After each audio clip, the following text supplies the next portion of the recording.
Setelah itu Prabowo perlu optimal mengganti menteri-menteri titipan Jokowi dan para konglomerat. Buktikan bahwa tekad tersebut bukan sekadar omon-omon. Sebagai prajurit yang memegang teguh sumpah Sabta Marga dan akan mendapat pula dukungan penuh rakyat, tidak layak jika Prabowo masih takut. Dan ternyata tiga-tiganya tidak dilaksanakan. Karena itu saya mulai agak meragu. Ini mau kirim pasukan ke Antartika dinyatakan. Tetapi korupsi di antara kita tidak diobok-obok.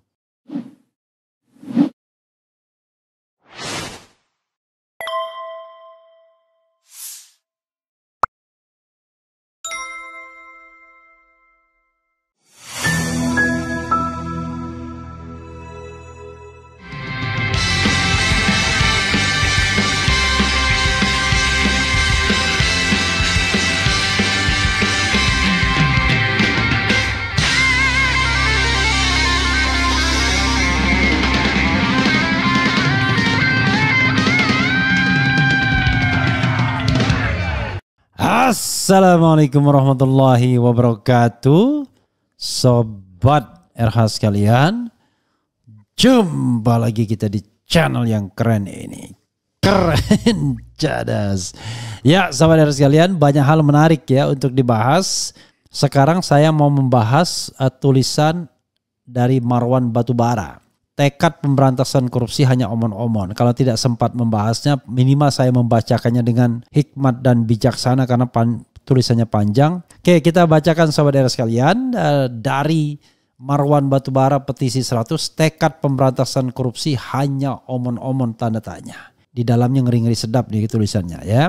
Oke. Salah satu agenda penting Presiden Prabowo yang disampaikan dalam pidato perdana setelah dilantik 20 Oktober 2024 adalah tekad memberantas korupsi. Sebagai tekad atau janji di hadapan lembaga politik, MPR RI dan rakyat, agenda tersebut patut diapresiasi. Namun sekaligus mengundang keraguan. Apakah hal ini serius atau hanya omon-omon? Kata Prabowo, kita harus menghadapi kenyataan bahwa masih terlalu banyak kebocoran penyelewengan korupsi di negara kita. Ini adalah yang membahayakan masa depan kita dan masa depan anak-anak kita, cucu-cucu kita. Prabowo menyatakan akan berani menghadapi dan memberantas korupsi dengan perbaikan sistem, serta penegakan hukum yang tegas dan digitalisasi. Insya Allah kita akan kurangi korupsi secara signifikan, kata Prabowo. Marilah kita berani mawas diri. Marilah kita berani menatap wajah kita sendiri dan mari kita berani memperbaiki diri kita sendiri. Marilah kita berani mengoreksi kita sendiri. Kita harus menghadapi kenyataan bahwa masih terlalu banyak kebocoran, penyelewengan, korupsi di negara kita, kata Prabowo. Semoga prajurit Sabta Marga ini benar-benar berani mewujudkan tekadnya.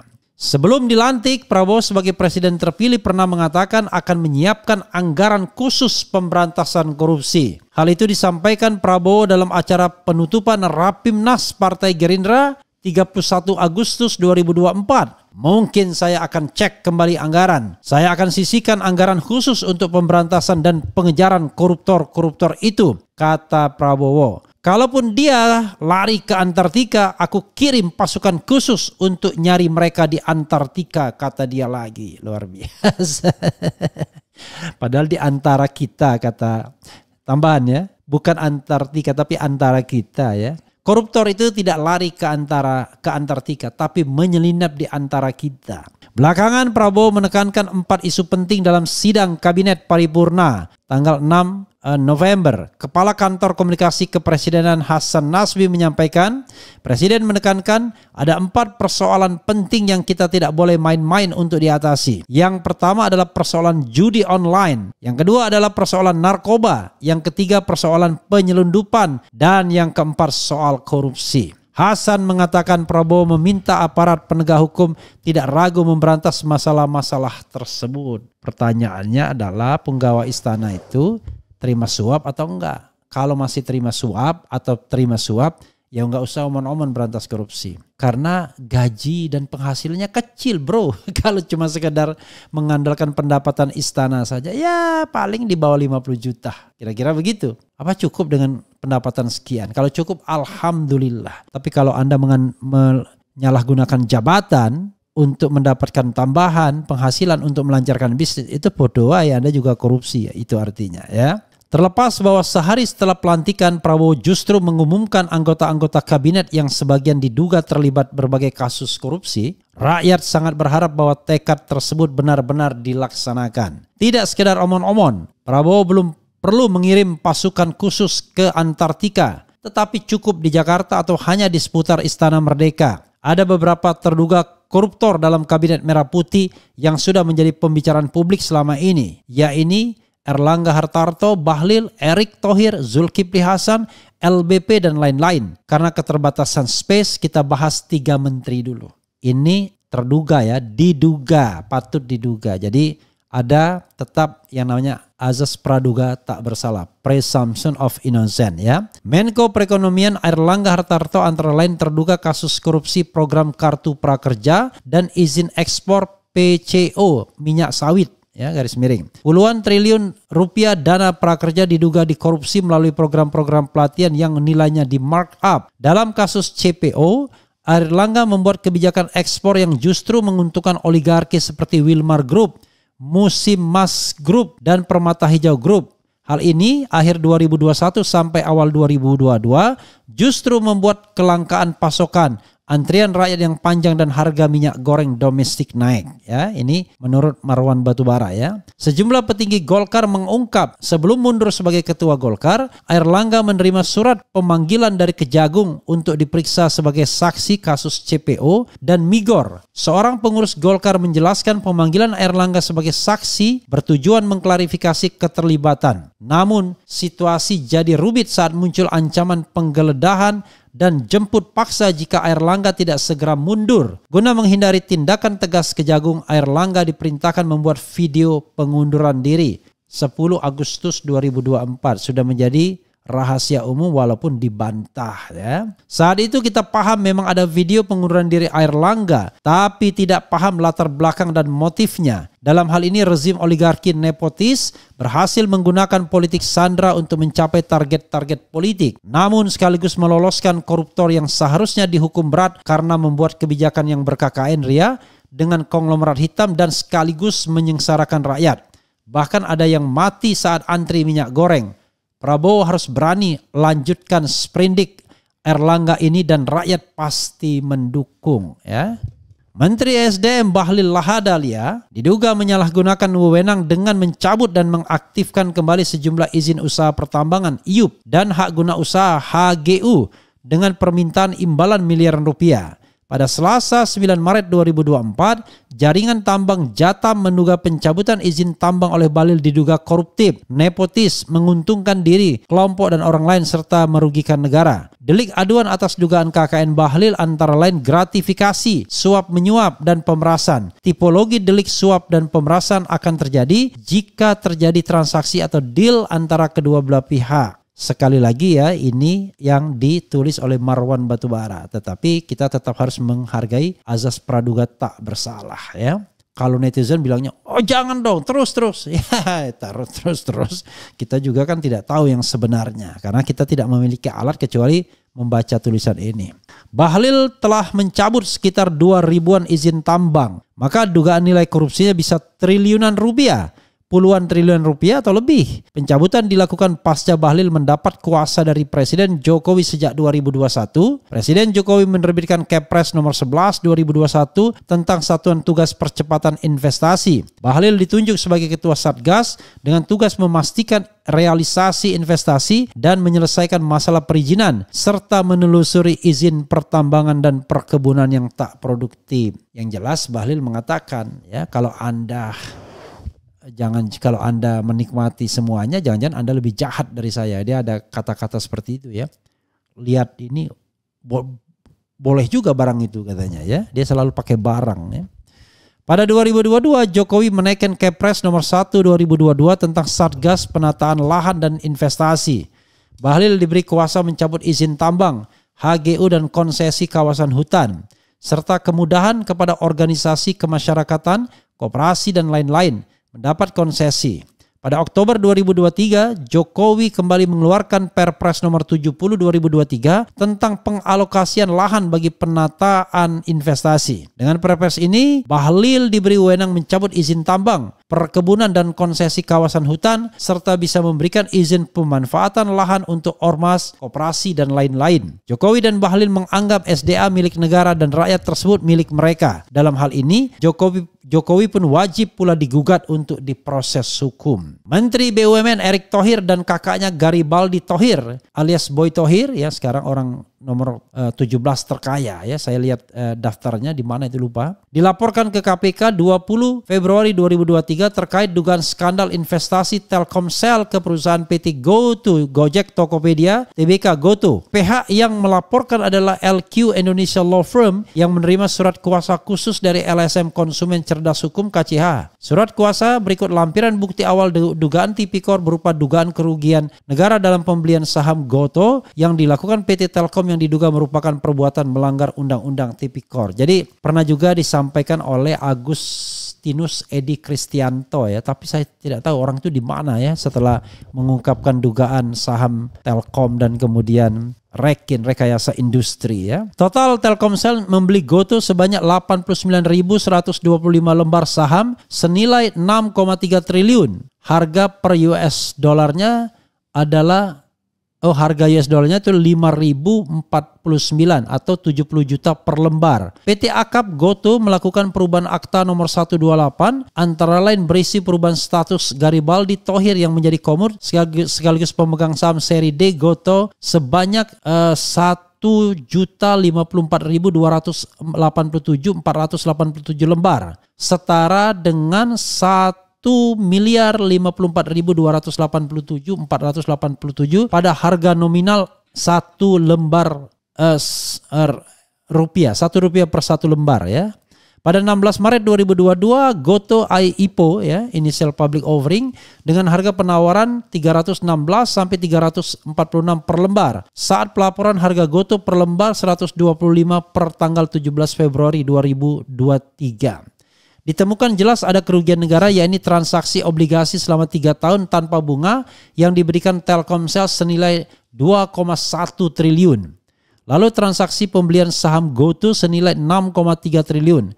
Ketika IPO berkisar 316 sampai 346 rupiah per lembar, ya. Saat pelaporan harga hanya 125 rupiah. Maka terjadi capital loss atau kerugian harga pasar sekitar 60% dari 6,2 triliun, yakni senilai 3,2 triliun. Saat negara dirugikan ini, malah Garibaldi Thohir dijadikan komod dan mendapatkan 1 miliaran lembar saham GoTo. Jelas ini terjadi karena Garibaldi Thohir adalah saudara kandung Erick Thohir, sang Menteri BUMN. Maka wajar jika terduga kasus tipikor ini diusut tuntas, terutama salah satu pelaku utamanya, yakni Erick Thohir. Kasus-kasus dugaan tipikor Erick yang lain akan dibahas pada tulisan berikut. 3 menteri di atas, Erlangga, Bahlil, dan Erick, bukan saja tidak layak diangkat menjadi menteri KMP, ya, tapi justru harus diproses hukum karena sejumlah dugaan pidana korupsi yang disandang. Memang dipahami bahwa mereka bisa masuk KMP karena dipaksakan oleh mantan Presiden Jokowi. Pemaksaan atau dapat juga disebut ancaman tersebut ditengarai terjadi saat Menhan Prabowo dipanggil oleh Presiden Jokowi datang ke Solo pada 13 Oktober 2024. Menurut analisis sahabat kami Manusia Merdeka M. Saididu, konon lebih dari 50% menteri dan wakil menteri KMP adalah pejabat-pejabat yang jadi bagian dari pemerintahan oligarki pimpinan Jokowi. Dari 50% anggota KMP tersebut, selain ketiga menteri, sebenarnya masih ada menteri-menteri lain yang merupakan all the president men atau Jokowi's men, ya, karena banyak jamak men jadinya, ya, yang juga diduga terlibat KKN. Hal ini akan dibahas pada tulisan berikut. Presiden Prabowo telah memulai tugas sebagai pemimpin dengan mencanangkan kebijakan dan rencana pemberantasan korupsi. Niat baik tersebut telah disusul dengan berulang kali menyatakan komitmen pemberantasan korupsi pada berbagai kesempatan. Pasang niat, bertekad, komited mencapai dan diulang-ulang merupakan hal yang patut dihargai dan didukung penuh. Jika Prabowo mengatakan korupsi akan membahayakan masa depan kita, anak-anak kita dan cucu-cucu kita, maka yang sebenarnya terjadi adalah mayoritas rakyat Indonesia saat ini telah merasakan bahaya tersebut. Mereka telah menjadi korban kejahatan KKN rezim oligarki nepotis Jokowi. Karena itu, Prabowo perlu segera mengiringi tekad dan ucapan dengan langkah-langkah strategis, konkret dan berkelanjutan. Rakyat akan mendukung jika Prabowo segera berbuat sesuatu agar lepas dari cengkraman Jokowi dan para konglomerat hitam pendukungnya. Setelah itu Prabowo perlu optimal mengganti menteri-menteri titipan Jokowi dan para konglomerat. Buktikan bahwa tekad tersebut bukan sekadar omon-omon. Sebagai prajurit yang memegang teguh sumpah Sabta Marga dan akan mendapat pula dukungan penuh rakyat, tidak layak jika Prabowo masih takut, terutama kepada rezim oligarki nepotis Jokowi yang telah menyengsarakan sebagian rakyat. Jakarta, Hari Pahlawan 10 November 2024. Merdeka! Jadi sahabat era sekalian, ini tulisan yang dibuat oleh Marwan Batubara ya. Dan saya kira tulisan ini mewakili pertanyaan kita semua. Termasuk mewakili pertanyaan ada apa dengan Prabowo sesungguhnya.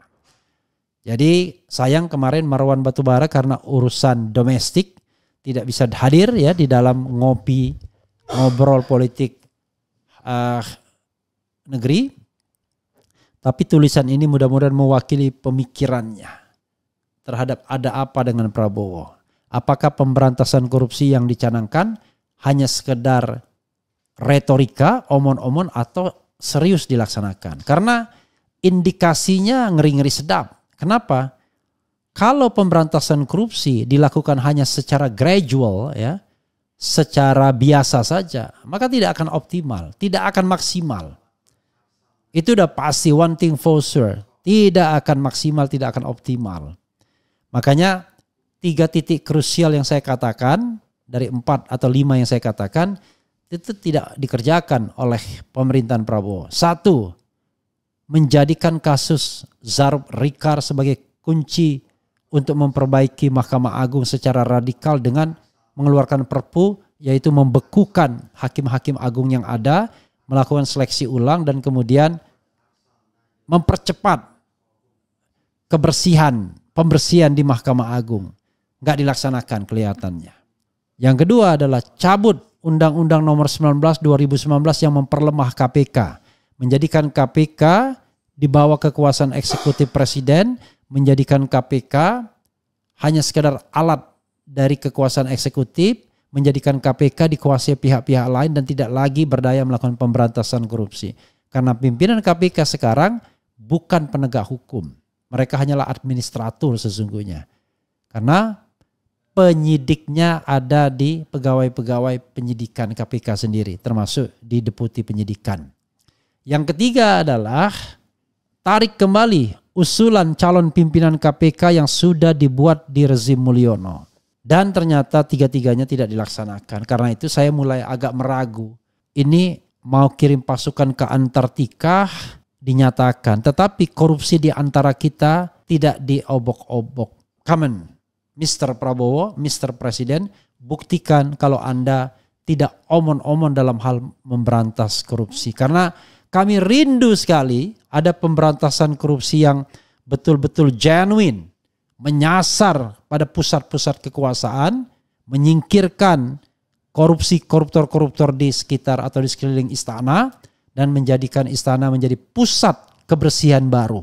The Island of Integrity yang dimulai dari istana. Saya tidak yakin, tetapi selalu berharap mudah-mudahan Allah Subhanahu wa taala membuka hati dan pikiran Prabowo Subianto bahwa memberantas korupsi itu tidak boleh hanya omon-omon saja, tetapi harus tekad dan keberanian yang kuat dan tegas. Sebagaimana pidato-pidatonya yang kita dengar dan kita nikmati. Kalau sekarang hanya pidato, besok kita nikmati langkah-langkah radikal yang tegas. Kalau cuma mengungkap Zarub Rikar tapi akarnya tidak diselesaikan, nggak akan ada masalah. Tidak akan ada sebuah pemberantasan korupsi yang luar biasa. Ya, kalau hanya menghukum Hakim Robert Tanur tapi tidak deeping ke akarnya juga tidak akan banyak gunanya. Pemberantasan korupsi itu ordinary sudah dikerjakan. Dan akhirnya apa? Muncul formalitas. Kita serahkan kepada penegak hukum, serahkan pada mekanisme, serahkan pada pengadilan.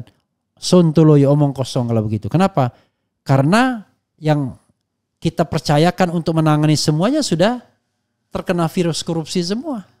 Mulai dari hulu sampai kemudian hilir.